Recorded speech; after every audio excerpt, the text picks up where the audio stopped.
किसने माता अंजना को हनुमान जी से अलग करने की कोशिश की? जानने के लिए वीडियो में अंत तक बने रहें। एक बार इंद्रलोक के सारे अप्सराएं इंद्रदेव के पास प्रकट हुई और उन्हें कहने लगी कि आप पुंजिक स्थला को वापस लेकर आइए। पुंजिक स्थला यानी माता अंजना।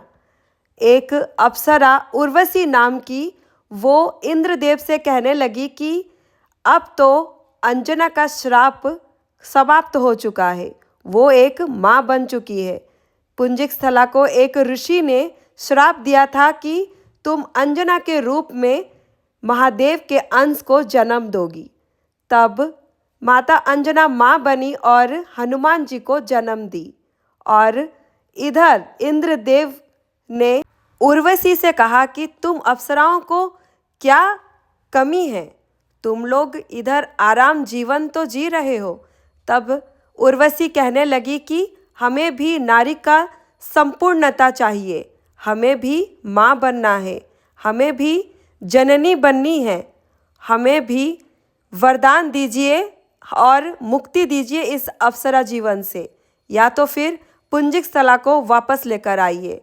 तब इंद्रदेव कहते हैं कि ठीक है, अब हम पुंजिक स्थला को वापस लेकर आएंगे।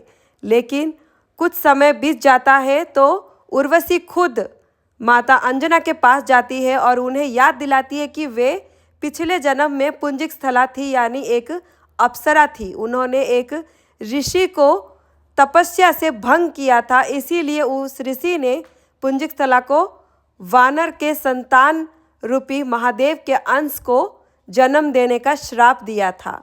और पुंजिक स्थला को सब कुछ याद आ जाता है, लेकिन पुंजिक स्थला अब एक माता है, एक जननी है। वो कभी भी अपने संतान को छोड़कर नहीं जाना चाहती थी।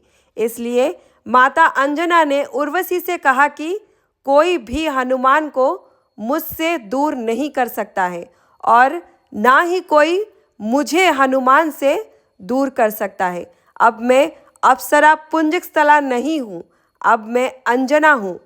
ये घुंघरू तुम अपने साथ लेकर चले जाओ, ये अब मेरे किसी काम के नहीं है।